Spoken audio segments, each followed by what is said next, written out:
Doctor अर्चना Gupta ji, district president हैं Bharatiya Janata party की पानीपत से। डॉक्टर साहिबा, बहुत स्वागत है आपका। धर्मवीर राठी साहब जेजेपी से ताल्लुक रखते हैं, आपका भी बहुत बहुत स्वागत है। हेलो हेलो हेलो हेलो, तशरीफ ले आइए और हमारी टीम से भी गुजारिश है कि कोऑर्डिनेट करें यहाँ पर।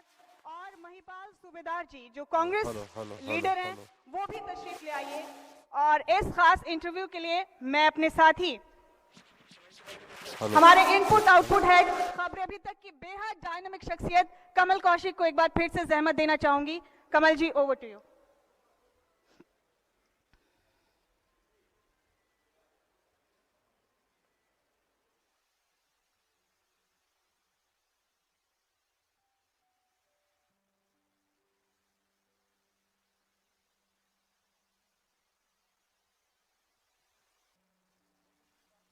मुमताज, इससे पहले हम चर्चा कर रहे थे पानीपत के मुद्दों की, और ये चर्चा अब एक बार फिर से आगे भी जारी है। और एक खास पैनल इस वक्त मेरे सामने, मेरी आंखों के सामने है, और पूरा हरियाणा, पूरा देश इस समय इस खास चर्चा को लाइव देख पा रहा है। आप भी लाइव देख पा रहे हैं, इसलिए बहुत ईमानदारी के साथ हर जवाब होगा हमारे नेताओं का, ये उम्मीद करते हैं। हमारे साथ इस समय डॉक्टर अर्चना गुप्ता जी मौजूद हैं और जिला अध्यक्ष हैं आप बीजेपी के। इसके अलावा हमारे साथ धर्मवीर जी मौजूद है, जेजेपी पार्टी से हैं, और साथ ही महिपाल जी भी हमारे साथ मौजूद है जो कि कांग्रेस पार्टी के नेता है। सबसे पहले मैम आपसे मेरा सीधा सा सवाल है, बीजेपी दुनिया की सबसे बड़ी पार्टी कही जाती है, आपके नेता दावा करते हैं, बड़े बड़े काम आपने किए हैं, ये भी दावा करते हैं, लेकिन आज पानीपत की धरती जो ऐतिहासिक धरती है, लेकिन आज तक लोग कई बार शिकायत करते हैं और खासकर विपक्ष तो बार बार दोहराता है, विपक्ष यहां पर मौजूद है, कि ऐतिहासिक धरती तो है लेकिन इतिहास आज तक नहीं रचा। क्या रचा है, आप बता दीजिए। सबसे पहले तो मैं खबरें अभी तक चैनल का बहुत बहुत धन्यवाद करती हूं, जो इन्होंने आज हमारे प्रदेश अध्यक्ष नायब सैनी जी को यहां पर आमंत्रित किया और हमें भी सबसे रूबरू होने का मौका दिया। और जहां तक आप बात पानीपत की करते हैं कि भारतीय जनता पार्टी विश्व की सबसे बड़ी राजनीतिक पार्टी है, और पूरे देश में तो एक इतिहास हमारी पार्टी ने रचा ही है। 2 से 303 तक हम पहुंचे, और जो पूरे देश में काम किया और जो पूरे विश्व में भारत का नाम रोशन किया, ऐसे नेता के लिए हम, ऐसी पार्टी के लिए हम काम करते हैं, उनके हम कार्यकर्ता हैं। और जब आप पानीपत की बात करते हो, तो जब पानीपत की बात करते हैं तो सबसे पहले हम उन ऐतिहासिक मुद्दों की बात करते हैं जो पानीपत में काम हुए। सबसे पहले, अभी इससे पहले वाले डिबेट में सुन रही थी तो सड़कों की हम बात कर रहे थे, तो चाहे गुहाना रोड का फ्लाईओवर है वो 4 लेन होने जा रहा है, सनोली रोड नई बनने जा रही है, गुहाना रोड बन चुकी है, असंत रोड बन चुकी है, हुड्डा की रोड बन चुकी है, सभी सड़कों का सौंदर्यकरण हो रहा है। आज सभी सड़कों पर तिरंगा लाइटें लग रही हैं। सीवर, अगर हम अमृत योजना की बात करें तो अमृत योजना फर्स्ट में पानीपत ग्रामीण में जो बुरी दशा थी, लोगों तक सीवरेज नहीं पहुंची थी, वो सीवरेज अमृत योजना 1 के तहत सारी सड़कों में सीवरेज डल चुकी है। हर घर जल से नल पहुंच चुका है। अगर हम ग्रामीण क्षेत्रों की बात करें, क्योंकि मैं 4 विधानसभाओं की बात करूंगी, समालखा, इसराना, पानीपत ग्रामीण और पानीपत शहरी, तो जहां पर पानी नहीं पहुंचता था लोगों के पास, हर घर से जल आज पहुंच रहा है। इससे पहले आयुष्मान की भी बात हुई, तो जिस तरीके से 1,80,000 रुपए से कम जितने भी लोग थे, सबका आयुष्मान भारत कार्ड बन चुका है। और हम साक्षी हैं इस बात के। मैं तो खुद एक डॉक्टर हूं और 29 सालों से यहाँ पर हॉस्पिटल चला रही हूँ। तो जो गरीब लोग अफोर्ड नहीं कर सकते थे कोई भी इलाज, उनको अपना घर या किला कभी कभी बेचना पड़ जाता था। अगर कभी कैंसर जैसी बीमारी निकल आती थी या हार्ट अटैक की समस्या हो जाती थी तो बहुत, या कोई बड़ी सर्जरी की बात आती थी, आज वही लोग, देखिए पूरे विश्व की सबसे बड़ी योजना आयुष्मान भारत योजना है, जिसके तहत हर परिवार के एक एक व्यक्ति को 5 लाख रुपए तक का सालाना जो है इंश्योरेंस मिल रहा है।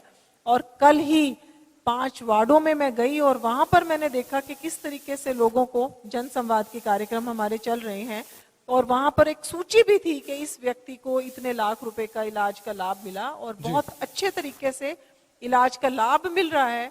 और साथ ही साथ मुख्यमंत्री जी ने चिरायु योजना का आरंभ किया, जिसमें 1,80,000 रुपए से 3 लाख रुपए तक के जितने भी आयु के परिवार हैं, अगर वो 1,500 रुपए सालाना प्रीमियम देते हैं तो उनको भी इस योजना का लाभ मिल जाएगा। मैं आपके चैनल के माध्यम से ये कहना चाहती हूँ, आज आप किसी भी इंश्योरेंस कंपनी के पास चले जाओ और अगर 50 साल से ऊपर की उम्र है तो वो बिल्कुल करना नहीं चाहते इंश्योरेंस, 60 साल से ऊपर की उम्र है तो आपका प्रीमियम इतना ज्यादा बढ़ जाएगा कि 1,80,000 से 3 लाख की स्लैब तक के जो परिवार हैं वो इंश्योरेंस अफोर्ड ही नहीं कर सकते। और आप ये देखिए कि भारतीय जनता पार्टी की सरकार ने चिरायु योजना के माध्यम से उन सभी परिवारों को, चाहे परिवार में किसी सदस्य की उम्र कितनी भी हो, आपको केवल 1,500 रुपए सालाना ऑनलाइन भरना है और आपका पूरा का पूरा परिवार, चाहे उसमें 6 सदस्य हैं, चाहे उसमें 7 सदस्य हैं, और वो चाहे किसी भी उम्र के हैं और चाहे कोई भी बीमारी है, वो 5 लाख रुपए तक का इंश्योरेंस जो है वो उस सदस्य का कंप्लीट होता है। उसके बाद आप ऐतिहासिक बातें कर रहे थे। अभी 3 दिन पहले ही सीएम साहब ने करनाल में हमारी अंत्योदय सम्मेलन था, उसमें कुछ ऐसे ऐतिहासिक उन्होंने कदम उठाए कि जितने भी परिवार जिनकी आमदनी 1 लाख रुपए से कम है, 60 वर्ष से ऊपर के लोग, वो जो है अपना तीर्थ यात्रा उनको टोटली फ्री कर दी है सीएम साहब ने। साथ ही साथ जिन परिवारों की आमदनी 1,80,000 रुपए से कम है, उस परिवार में जितने भी लोग हैं उनका 1,000 किलोमीटर 1 साल में जो है पूरा का पूरा हरियाणा रोडवेज की बसेस में फ्री कर दिया है। उसी तरीके से पहले की सरकारों में पेंशन की हम बात करते थे, तो हमारे साथ हमारे कांग्रेस के साथी भी बैठे हुए हैं, इनेलो के भी कुछ लोग बैठे हुए हैं। जब बुढ़ापा पेंशन होती थी, पूरे 12 महीने की बुढ़ापा पेंशन किसी व्यक्ति को नहीं मिलती थी। उसकी 1 से 2 महीने की पेंशन तो कमीशन में ही चली जाती थी, और कब उसको पेंशन मिलेगी, कभी वो तहसीलदार के चक्कर काट रहा है, कभी किसी बाबू के चक्कर काट रहा है। पोर्टल की जब हम बात करते हैं तो पहली बार एक बुढ़ापा पेंशन जो उस व्यक्ति के सम्मान की पेंशन थी, उस व्यक्ति को उसके खाते में डायरेक्ट वो पेंशन लेकिन मैम आपको बीच में रोक रहा हूं, 1 रुपया भी, विपक्ष तो 1 रुपया भी उसको उस तो ये भी कहता है कि चक्कर तो तब काटने पड़ेंगे जब लाखों लोगों की पेंशन ही आपने काट दी, चक्कर कहां से काटेंगे? देखिए, किसी भी व्यक्ति की बुढ़ापा पेंशन नहीं कटी है, किसी भी व्यक्ति की बुढ़ापा पेंशन नहीं कटी है। अगर किसी की गलत बनी हुई थी जी, अच्छा, और वो अगर कटी है तो उसके ऊपर भी पेंशन विकलांग भी कटी हुई है, विधवा कटी हुई है, बुढ़ापा पेंशन कटी हुई है। बहुत लोगों में मैं आपको लिस्ट दिखा देता हूँ, कल इस वक्त मैं सवाल कर ही लेता हूँ। अभी मैडम ने कहा कि हमने ऐतिहासिक काम किए, मेरा वो सवाल था। अभी करनाल में अमित शाह जी आए, मुख्यमंत्री मनोहर लाल जी आए, दोनों बड़ी बड़ी अनाउंसमेंट करके गए और कई योजनाएं चलाई। अंत्योदय महासम्मेलन आपका था, तो कांग्रेस पार्टी के राज में क्या था और आज बीजेपी के राज में क्या अंतर आया है? वो कहते हैं कि हमने जितने भी लूप होल्स हैं बंद कर दिए और आज ट्रांसपेरेंसी किससे काम हो रहा है और पोर्टल के जरिए हो रहा है। बीजेपी वाले सरकार में नेता बड़ी बड़ी बातें करते हैं कि हमने पानीपत को ये बना दिया, वो बना दिया। एक ये चीज बताओ कि पानीपत को दिया क्या है, मेन कोई चीज। हुड्डा साहब ने क्या दिया? सबसे पहले तो नगर निगम को दर्जा दिया।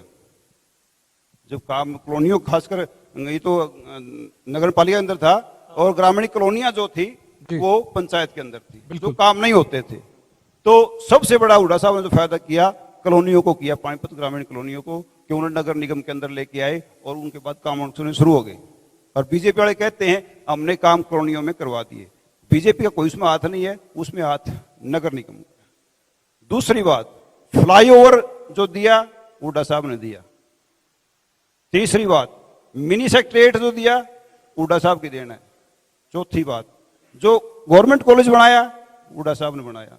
बापोली में गर्ल कॉलेज बनाया हुड्डा साहब ने बनाया। कितने ऐसे काम है जो पानीपत को दिए हुड्डा साहब ने, कांग्रेस सरकार ने। एक कोई काम ऐसा बताओ बीजेपी वाले कि हमने ये मेन काम पानीपत के लिए किया। मैं बताती हूँ कि हुड्डा साहब ने पानीपत को फ्लाईओवर दिया। हुड्डा साहब की जो पानीपत की फ्लाईओवर की देन है, वो आज पानीपत का एक एक व्यक्ति उस फ्लाईओवर का खमियाजा भुगत रहा है। उसका बिल्कुल गलत, कहां से वो शुरू हुआ और कहां से वो खामियाजा बताओ आप, खामियाजा क्या है? जाम की समस्या आज भी बनी हुई है। आप ये बताओ, जाम तो आज भी पानीपत में। हुड्डा साहब ने हमें जाम दिया, उस फ्लाईओवर को ऊपर से फ्लाईओवर बनाया, आपने टोल लगा दिया, वो टोल पानीपत की भी दे रही है, लेकिन फायदा क्या सुनो, है? टोल- फायदे को सुनो, गिना दीजिए आप। टोल वो टोल फायदा आज- टोल मैं वाजपेयी मत जाऊं। वाजपेयी जी हम की बचपन देन से टोल देख रहे हैं उस फ्लाईओवर। टोल टैक्स जो और है मैडम वाजपेयी आपसे जी की देन सवाल है, ये है, कांग्रेस पार्टी की जेडीपी नहीं से है। भी होगा। मैं आपको एक टोल बात- टैक्स वाजपेयी मैं जी की देन है। पूरी- जो इन्होंने बताई मैं और उसको- दूसरी बात आप बुढ़ापा पेंशन की बहन जी कह रही थी, डॉक्टर साहब हाँ, कह रहे मैं थे धर्मेंद्र बुढ़ापा जी पेंशन नथुराम कश्यप जी हैं, 1944 का उनका जन्मदिन है, हरि सिंह कॉलोनी में रहते हैं और आज चलिए। तक वो चक्कर लगाए ठीक है। हुए। मैं नंबर देता हूँ उनका। हाँ। दूसरी बात, नहीं, तभी मैंने सवाल किया, मैं आपसे जवाब दे रहा हूं। हाँ, बोलिए। तमीजा कॉलोनी के अंदर एक अशोक कश्यप जी हैं, उनकी बहन विधवा है, 2 बच्चे हैं, फैमिली आईडी में ज्यादा इनकम दिखाया कि उस विधवा की पेंशन काट दी। उसी के पड़ोस में 72% आप अर्चना जी को बोलते वो करवाते मैं नंबर दूंगा, अर्चना जी को तो- मैं नंबर दूंगा। हाँ। दूसरी बात, दीजिए उनको। उसी के पड़ोस में जावा कॉलोनी में 72% विकलांग, उसकी पेंशन, वो लेडीज है, वो भी उसकी मैं पेंशन उसका काट जवाब दी। देती हूं, मैं दोनों चीजों सुनो को- बहन जी, 1 मिनट सुनो, वो क्यों काटी? उनके बच्चों की ज्यादा इनकम दिखा दी फैमिली आईडी के अंदर और आज तक धक्के खा रहे हैं, उनकी बनी नहीं है। तीसरी बात, आयुष्मान ही कह रहे हैं, आयुष्मान एक हमारे संदीप अरोड़ा जी हैं, बिल्लू कॉलोनी में रहते हैं, उनकी मम्मी ज्यादा सीरियस बीमार है, आयुष्मान वाले कहीं उसका एडमिट नहीं कर रहे, मैं आपको कार्ड दे दूंगा और बहन जी कल आपके पास भिजवा दूंगा। देखो, सारे बोगस बातें हैं, ठीक है। दरअसल में कुछ भी नहीं है। एक अच्छी बात है, आपने कुछ एग्जांपल्स बताए। महिपाल अर्चना जी, मैं आपके पास सूबेदार आऊंगा। जी ने- धर्मवीर जी भी इस महिपाल- चर्चा में शामिल होना चाहते हैं, वो भी तो इस लेकिन चर्चा में जो शामिल जो होंगे। उन्होंने आरोप लगाए उसका तो जवाब देना पड़ेगा ना। हाँ, बोलिए। नहीं आएगी आपकी बारी, बीजेपी नहीं वाले आपको आगे नहीं आने दे रहे। सर आप नहीं, सरकार वो में हमारा हैं, एक ही आप परिवार सरकार में है। हैं। वो तो- बोलिए, सुनो बात, वो तो बीजेपी जजपा तो एक ही परिवार है, तो कोई ऐसी बात नहीं है। लेकिन जैसे भाई साहब ने जी। एक कहीं कहीं से मैं नाम वाइज कल बहन जी दिए हैं, मैं आपने- कल को आपको लिस्ट दे दूंगा, नहीं, इनको उनका बात आधार कार्ड दे दूंगा। पूछ ले, महिपाल जी पूछ लेते हैं। हाँ, देखो, बोलिए मैम। जब भी कोई व्यवस्था, इब्राहिम लिंकन से किसी ने पूछा गया जी, कि जी। राजनीति में सबसे मुश्किल काम क्या है, जी, राजनीति में सबसे मुश्किल काम है व्यवस्था परिवर्तन। जी, जिस व्यवस्था परिवर्तन को लेकर आज हमारे मुख्यमंत्री जी चले, आज मैं चैलेंज के साथ कह सकती हूं कि पहले के मुख्यमंत्रियों ने जितनी अव्यवस्था फैलाई, उन सारों के व्यवस्था परिवर्तन में पिछले 9 साल उसमें से चौधरी हमारे देवीलाल जी भी आते मुख्यमंत्री हैं। जी, चौधरी देवीलाल जी भी आते हैं उसमें। उसमें सारी अव्यवस्था जितनी भी फैलाई गई, उनको सारों को व्यवस्था में आज देखो क्या इतना कभी ऐसा बड़ा- नहीं हुआ जो आज हुआ? इतना बड़ा सुधार। मैं उनसे सवाल चाहे- करूं, आज तक जो नहीं हुआ वो बीजेपी सरकार में हो गया कमल और जी, JDP कमल में जी, वो आपने बहन जी से जवाब नहीं लिया आपने कि मेरे मन में है वो। पानीपत मेरे मन में है वो पानी दूंगा। नहीं, पानीपत धर्मवीर जी की बारी नहीं आनी। पानीपत में 10 साल से बीजेपी सरकार है, एक अलग से क्या चीज करी? मैं पूछूंगा ना, मैं बिल्कुल पूछूंगा। शुगर मिल उठवा दी, शुगर मिल पहले मंजूर हो गया भाई साहब, शुगर हुड्डा मिल साहब के वहां राज में बनाई पहले हमने मंजूर है, था वो, शुगर हुड्डा साहब मिल के राज में बनाई था। हमने, शुगर मिल। शुगर मिल बनाई हमने। धर्मवीर जी हुड्डा आपसे साहब के सवाल राज में था है। वो। अभी यहाँ पे बुढ़ापा पेंशन की बात हो हुड्डा रही साहब के राज में थी। था। 3,000 रुपए 1 जनवरी 2024 से बुढ़ापा पेंशन 3,000 रुपए मिल जाएगी। नंबर आ लेने दे। जी, आपकी आवाज आ रही है? आ रही है आवाज? जी, आ रही। आपकी आवाज आ रही।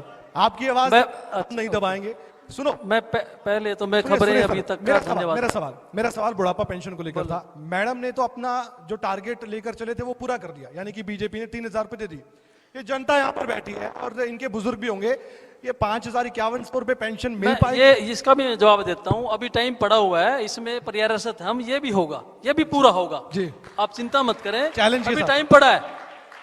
अभी मैं आपको बताना चाहता हूं, हमारी जेजेपी बीजेपी सरकार ने, दुष्यंत जी ने, चीफ मिनिस्टर चौटाला जी ने क्या काम किया है। 50% हमने महिलाओं का आरक्षण दिया, 75% हमने बेरोजगारों को प्राइवेट नौकरियों में आरक्षण दिया, और जो फसलें बेच के जाते थे जमींदार, उनके पैसे लटकाते थे जो आड़ती, उनके खाते में सब में पैसे आए कि नहीं आए? सीधे खाते में आते नहीं आते? सबके खाते में पैसे आते हैं। दुष्यंत जी के पास जो भी डिपार्टमेंट है, चाहे वो टैक्स का है, चाहे वो एक्साइज का कोई भी डिपार्टमेंट है, वो सारे के सारे मुनाफे में चल रहे हैं। आप रिकॉर्ड देख लो चाहे। और कांग्रेस की सरकार में क्या होता था? कांग्रेस की सरकार में पर्ची और खर्ची चलती थी।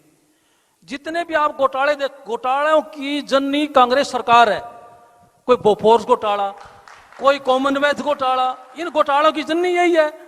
जिस आदमी ने काम भी नहीं किया उसके टेंडर देगा, 1,000 करोड़ रुपए उनके खाते में डाले उन्होंने, फंसे हुए थे पीछे भी देखो आप, सबको पता है। इसलिए लोगों ने कितने साल हो गए, 2 प्लान तो हो गए उन्होंने दूर हुए, इसलिए तो हुए।